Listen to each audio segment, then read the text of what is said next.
One of the most important things that you do out there when buying a home here in the city of Concord is figuring out the realtor that's going to help you out in the process. Now, that realtor is really going to get you focused in on the neighborhood, educate you about the neighborhood, get you properties that are going to fit your needs, take you out to see those properties, help you craft a offer that's going to get you into contract, get the home inspected and so forth, and then get you moved into the home. So a lot of steps in there, and a good realtor is going to help you kind of get through those. Now we're going to give you some tools, 5 steps to actually help you select that right realtor here in the city of Concord. Now, before we get started with that, guys, look around screen. You're going to see our subscribe button. If you're somebody who stays updated regarding the real estate market, subscribe to our channel. Love to have you here. So again, let's get into our video talking about selecting the right realtor for you.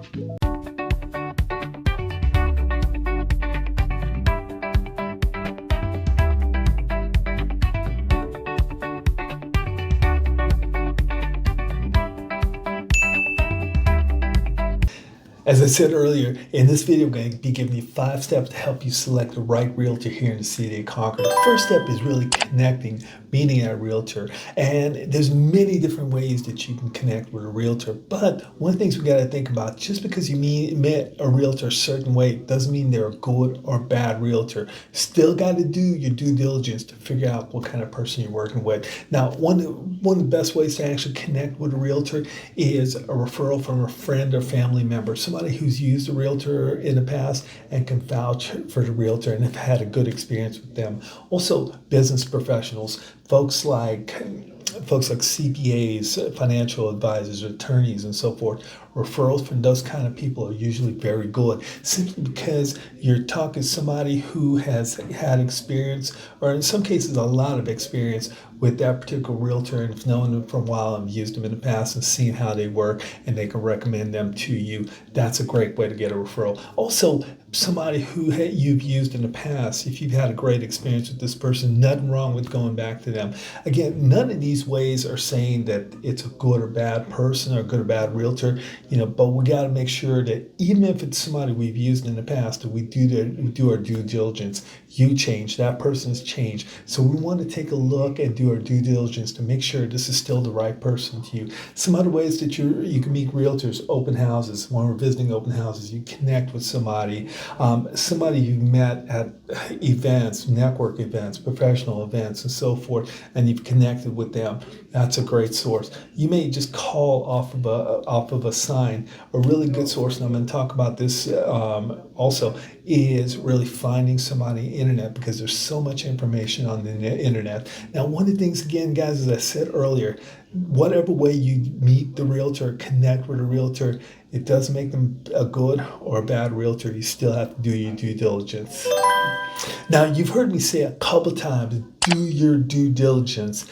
And how do you go about doing that? We've got this great resource out there called the internet. Now, any good realtor, if you go out there and Google their name, there's going to be a lot of information out there about that realtor. One of the things you could do is you could start with Google reviews, Zillow reviews, Yelp reviews. That's a great. How many of them are there out there? What are they saying? Are these truly clients, or are these just friends of the realtor? Those are some of the things. And are they recent? Take a look at that. And that's going to really tell you a lot about the realtor. Again, I said, any good realtor is going to have a lot of information out there about them. They're going to have listings they've done, videos they've done on those listings, homes they've sold in the past. They're going to be doing educational videos and so forth. So you're going to see a lot of information out there.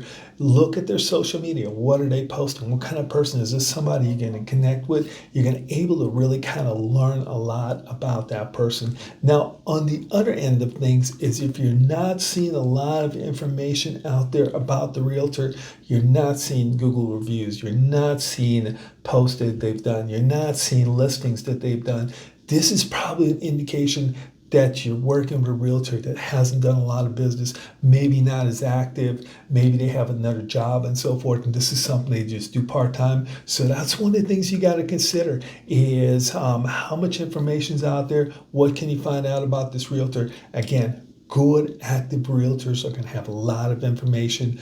Make sure it's stuff that you can connect with. Make sure it's stuff that you feel that this is somebody that you can have a relationship with. This is somebody you can trust. And that's really the first step in kind of honing in on who's going to be the best realtor for you here in the city of Concord.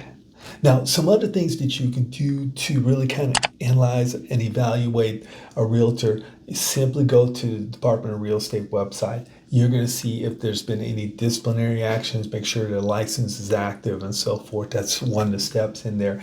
But one of the big things to do is look at the reputation of the brokerage that they're involved with. A lot of times you start talking these smaller brokerages, they don't have a lot of resources and so forth. So you're not necessarily having a lot of eyes and so forth looking at your documents, make sure they're done correctly and so forth. One of the things we see here at Keller Williams, every single document is reviewed by a compliance officer. We have regular training from attorneys and so forth. We have a broker that gets involved and looks at our contracts and that kind of stuff to ensure that we're doing the right things, to ensure that we're crossing all the T's and dotting the I's. So that's one of the things you want to look for is a reputable brokerage. If you've got a brokerage that has 3 people, 2 of them are realtor, one's a broker, who's actually looking at the contract, where's the compliance officer and so forth. So that's a big thing you've really got to consider when looking at selecting a realtor is the brokerage, their licensing, and also online reputation. Some things to really consider in there. Now, one of the big things in figuring out a great realtor is the number of transactions that person has done. This goes beyond years of experience and so forth, because you could always have a realtor who's had 20 years of experience, but they only do 2 transactions per year. That's 40 transactions in 20 years, where you may have a younger realtor with only 5 years of experience, but they've done 10 transactions per year. Now they've got 50 transactions underneath their belt versus that 40, and they've done 50 transactions in a 5-year period of time. That's going to tell you their information is much more current, their experience much more current. They are up to date on what's happening in the current market. So number of years is not necessarily that important, but we want to focus in on number of transactions. And this is getting back to the internet, that activity that you're seeing out there. Sometimes you've got part-time realtors and so forth. You don't see a lot of activity. Out there are realtors that are just not doing a lot of business, and you don't see a lot of activity out there. One of the things you can do is Zillow.com. If you look at the realtor profile on Zillow.com, it'll tell you how many transactions that realtor has done in their career. You want to start looking for realtors who've done 40, 50, 60 plus, even 100. You look at mine, I've done somewhere around 180 transactions. And so you got very experienced realtors with a lot of transactions in this area, so they know the rules, they know the ins and outs of the market, and they know how to advise you on your next steps. Okay, our 4th step in really finding that realtor that's a fit for you is connecting with that realtor face to face. Now, you may have known this person, you may have met them at an open house, professional function, and so forth, so you may have a sense of who they are. But the first connection with them is going to be that phone call to set an appointment to meet with them face to face. So what you want to get out of this meeting is a face-to-face phone call, and also you want to see how the realtor operates. A good realtor is going to have a lot of questions, and these questions are going to be about you, because they're trying to prepare for that meeting so they can bring you information that's going to be meaningful to you, and the information is going to help them start to create a strategy to help you get into your home. Now, that first face-to-face meeting, a lot of times what's going to happen is you're going to have a realtor that shows up with a buyer's presentation. They show up with brochures and so forth that they're going over with you. Now, a great buyer's presentation or a great brochure does not make a great realtor. Remember that. A great buyer's presentation, great brochure does not make a great realtor. One of the things is those brochures and those buyer's presentations, typically it's about the realtor, it's about their company. Remember, this meeting is about you. This meeting is about your needs. This meeting is about your timeline. This meeting is about how or the strategy that the realtor is going to employ or has to help you get into contract for your home. Okay, it's going to how you, if you have a home to sell, are going to get that home sold and get moved out. So they're going to have a plan to deliver properties to you, to help you hone in on strategy. They're going to have a plan to help you get pre-approved and financed for the home that you're going to purchase. So that's that first meeting. Again, it's about you. It's about the realtor delivering a plan to meet your needs. The next meeting, again, we're going to have a phone call. We're going to set that meeting, and that next meeting is really about going over the buyer's agreement. You're going to sit down with a realtor and go over that buyer's agreement. Now, here's the thing is you can choose to sign that buyer's agreement at that point in time or choose not to. If you've got a couple realtor and you're using this as a second meeting with them, I think this is a great way to go. And then tell them, hey, just send it to me to electronically sign it, to docu-sign it or something like that. That gives you an opportunity to kind of step back, evaluate the person after meeting them a second time. And you can now meet with multiple realtors and have them go over their documents. At this point in time, you're going to talk about things like commission and so forth, exactly how much you're charging, any additional fees that you may run into and that kind of stuff. So those are great questions to ask them, and step away and say, hey, can I docu-sign it? Or let's have another meeting. Let me think about this, and then we'll sit down and sign the contract at that point in time. The next step in the process of finding the right realtor for you here in the city of Concord is reviewing the buyer's representation agreement. Now, there's a couple things you want to go over in this agreement. First of all, understand what that commission and fees are going to be.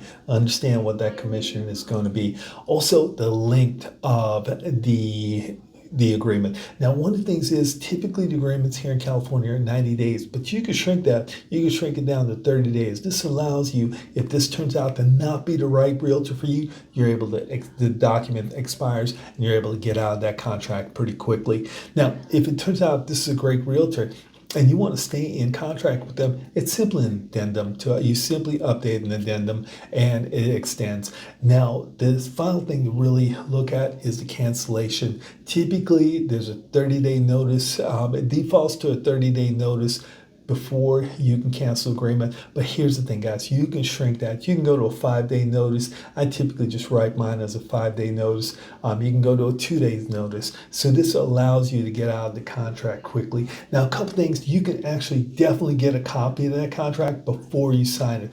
So if you're meeting with the realtor face-to-face to discuss it, ask them to leave you with a copy. It gives you a chance to sit down and review, create more questions and so forth for the realtor, or ask them to email you a copy. This gives you a chance to review it and get a chance to really kind of create some questions and understand what you're getting yourself into.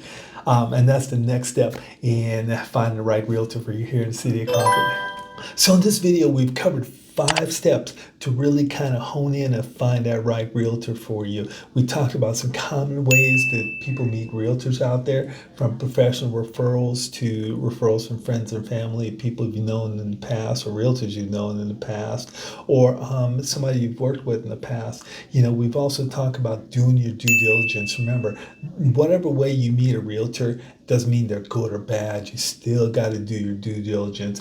Now, one of the things is your due diligence is really going to start by looking at the internet. You know, good realtors are going to have a lot of information out there about the internet. Look at their reviews, look at the number of listings they're doing and so forth. Also, you want to go beyond just the number of years that they've been in the business, because you have people in this industry who are doing it part-time and so forth, and they may do 2 transactions a year. Somebody who's been doing it for 20 years, but 2 transactions a year, they've got very limited experience, versus somebody who's been doing a much shorter period of time, but are full-time doing double-digit number of transactions each year, and that person is going to come in with a lot of experience. Also, look at meeting these realtors multiple times. You know, you may have you want to interview multiple realtors, but you also want to interview them multiple times. So instead of interviewing 10 realtors, maybe hone in on 3 and interview each one of them 2-3 times to make sure you're connecting, make sure that you're understanding who this person is, and just make sure you've got a good connection with this person. Finally, take a second in one of the meetings to review the contracts. Make sure you understand what the commission is going to be. Make sure you understand how long that contract is and how you can get out of that contract. Now, some bonus material here, guys. You know, I've talked about really kind of going out there on the internet and looking at people. You can find out a lot about them. Figure out, community events and so forth, things that you can connect with. If you got somebody who does a lot of community activity and so forth, if that's something that you can connect with, maybe somebody who works in the schools, like I do a bunch of stuff with Special Olympics, is that something that helps us connect?